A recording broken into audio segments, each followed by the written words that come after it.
Don't know why I'm putting this out here. It's probably just as an opportunity for everyone to go, haha, you got it wrong. See, this actually happened. Well, too bad. I guess I thought I would do it anyway. And this is a top 32 deck breakdown prediction for YCS London coming up this weekend. And I'll be in attendance there. I guess if you're there, feel free to say hi and donate a sandwich or something. But yeah, I thought it would be a little bit kind of a fun experiment to just put a pie chart on the screen like that. And then you'll be able to kind of see exactly comparing it between today and Sunday, and then seeing if just, did I get it right? Did I get it wrong? So let's just go into a little bit of a breakdown and look at exactly what we're dealing with here and why I think this is going to be the case. Now, obviously, this is going to be very much influenced by the result that happened in Canada at YCS Niagara Falls, where we had a lot of FTKs topping and a lot of different decks that were, I guess, probably not super surprising. Like, for example, Sky Striker doing okay, but a lot more Thunder Dragons and stuff. And I think that that's going to influence the meta in Europe as well, regardless of the fact that the card pool, not really so much the card pool is different, but there is one single card that is extremely relevant over in the North America region where we just don't have access to. And that, of course, is Summon Sorcerers, the ability to special summon one monster from your deck equal to the type that it points to or something like that. Yeah, special summoning monsters from your deck.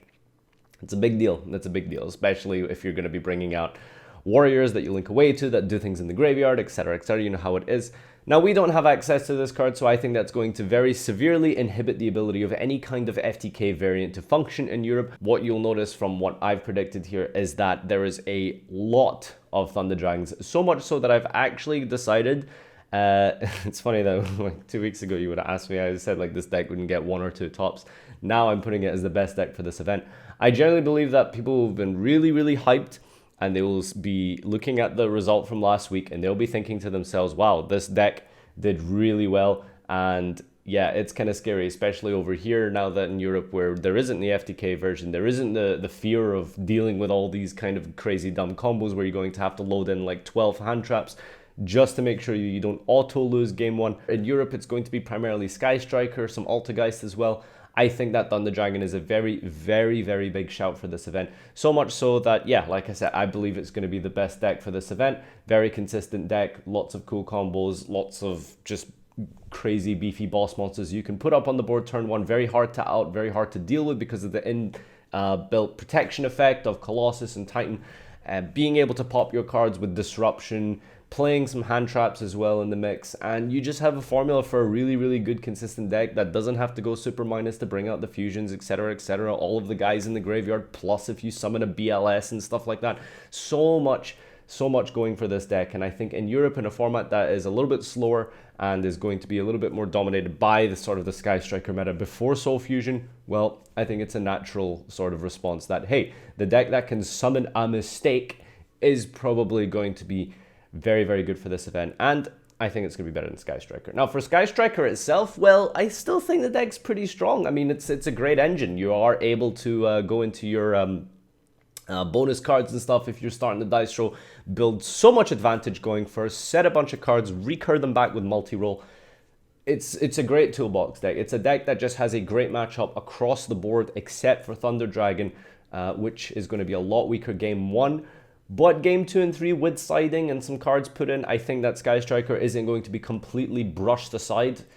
A deck like Sky Striker is just way too good for it to just be simply counted out because of a Floodgate. As consistent and as amazingly easy as it is to put that Floodgate on the field, Sky Striker is still something that I think is very strong with putting in like, I don't know, 6 cards for Thunder Dragons. Game 2 and 3, they are maybe able to tip the balance in their favor, winning some dice rolls here and there. You're still going to be seeing some Sky Strikers in top cut, regardless of how good and explosive and crazy some of the combos that Thunder Dragons are doing are. So Sky Striker for me, I think, is a deck that is still going to be doing really well at this event.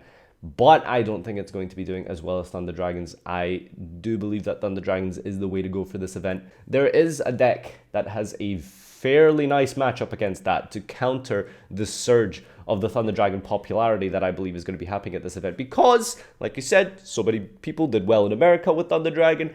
A lot of people are going to be floating towards the deck over here. Monkey see, monkey do, meta sheep. That's what you guys are, okay? That's what you guys are, meta sheep, okay? Not like me. I play good decks. I play original creative decks. like flipping Imperial Order. So Altergeist is a deck that I think is going to be a great counter pick to Thunder Dragons. Thunder Dragons, of course, being able to put all these crazy boss monsters that just are so hard to deal with for decks like Sky Striker, for even plenty of road decks to deal with, because the inherent continuous effect of protecting them from destruction in battle is just amazing. Is it even battle? Actually, I can't remember if it's battle, but it's definitely destruction. But anyway, the point is, Altergeist removal is primarily based around bouncing cards. And bouncing cards is something that's very, very hard to deal with when you're playing Thunder Dragons. I think Altergeist is going to be tied third best deck for this event. I'm going to go on a limb, say if I had to pick between BA and Altergeist, I think Altergeist will be the third best deck in Top Cut for this event. At least I think it should be, because when you have so many people floating towards Thunder Dragon and you just simply go Sequitus Effect. Boop, boop. Bouncy, bouncy. What do you do as a Thunder Dragon? You kind of just cry a little bit. You get bounced on their turn, bounced on your turn, bounced one more. All your resources are gone. You haven't floated. You can't trigger your Thunder Dragons in the banish zone. What do you do? Altergeist, I think, is a very, very good deck and a very good shout against Thunder Dragon. And I've seen some duels of Altergeist versus Thunder Dragon, and it's kind of like bullying. Like it's really bad. So, you know, Thunder Dragon players, you need to prepare for the Altergeist matchup, let me tell you. You really do need to prepare for the Altergeist matchup. And on top of that, as we have Burning Abyss in this top cut that I've predicted, I believe that Burning Abyss is a good shot because it does have quite a good Thunder Dragon matchup. And the not awful Sky Striker matchup. It obviously isn't favored, but it's not unwinnable by any stretch of the imagination. Now, you have this sort of weird paradox where people shift towards Thunder Dragon because of the popularity at the last YCS, and then people try to counter that popularity by playing Altergeist. That raises the popularity of Altergeist, which then could diminish the ability of Burning Abyss to do that well. So it's really going to be see just how well and how lucky you're going to be with the draw, pretty much. You know, who are you going to get paired against? As a BA player, do you get paired against these Thunder Dragon players that you can have a decent matchup against, or are you going to be playing against the Altergeist players who wanted to play against Thunder Dragon but ended up playing against BA, and then it's all good for them? Well, we'll see. That's the irony of such a varied and open format. So that'll be an interesting paradox to see how that unfolds this weekend. Now, as for the other decks, well, there's a couple of other ones, and I think these are the sort of big 3/4. We have Altergeist, BA, Striker, and Thunder Dragon. For the other ones, well, it's really anyone's guess at this point, but I thought I should include Goki here, which is a lot weaker in Europe, of course, because of no Summon Sorcerer, but I think it's going to get a couple of spots. I will dedicate a couple of spots to Goki, / Warrior, Dark Warrior, Hero, Warrior, whatever you want to call it, right? It's Isolde the deck, pretty much, okay? Resolve Isolde, Link Climb, make a board, Gunblar your mom. Yeah, okay, some kind of variant like that. Dark Warrior, I think there'll be 2 FTK as well, not so much, but I think that there is some kind of a consistent spice out there in the meta, which I won't say too much about because I don't want to fuck the format up. I don't want Europeans to have a shit format as well. Sorry, Americans, it's already been diminished for you. Unlucky, but yeah, there are some kind of FTKs going around in Europe, and if enough people catch on to them, maybe it'll be consistent enough, who knows, but yeah, I think that some of those will top.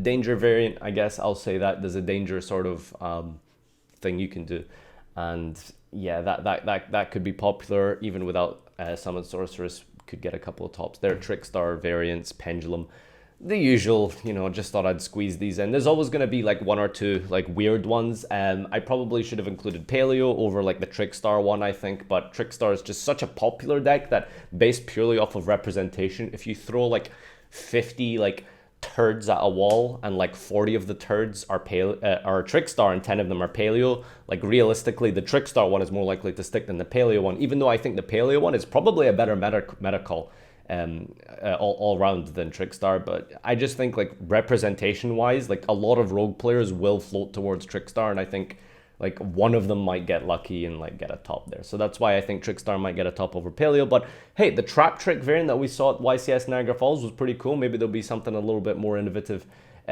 built upon that innovation that is in Europe. So yeah, I think Paleo is a good shout as well. And as I'm speaking right now, I think I might just flip that around and change the images before we put this in the video. Okay, thank you. All right. So anyway, that's been my top 32 prediction. Just to recap, I think Thunder Dragons will be the best deck for this event, but there's going to be a couple of good counter picks that are going to be great against that in Top Cut, Burning Abyss and Altergeist. What's going to win this event? Well, Why do you call my channel Farfa? What do you think's gonna win? What do you think's gonna win? I'm gonna say Burning Abyss is gonna win this event. It's gonna be an Italian, and he's gonna win with Burning Abyss this event. And it's gonna be wild. The final is gonna be him like dropping a kaiju over a titan, and then he's just gonna unicorn spin a colossus, and he's gonna attack for game, and then he's gonna drop like a BLS or a Hydrolander, one of the other. Like some of it. That's how I think this fight is gonna be. That's how I think YCS London is gonna turn out. So check back in a couple days, and feel free to meme and clip this if that happens. But yeah, he's going to resolve a Farfa, spin one, kaiju one, and he's going to OTK his opponent in the final. That's the Italian. I don't know his name. It probably like Massimiliano. He's gonna win. He's gonna win. Yeah. Thanks everyone for watching, and until next time, I have been Master. Peace.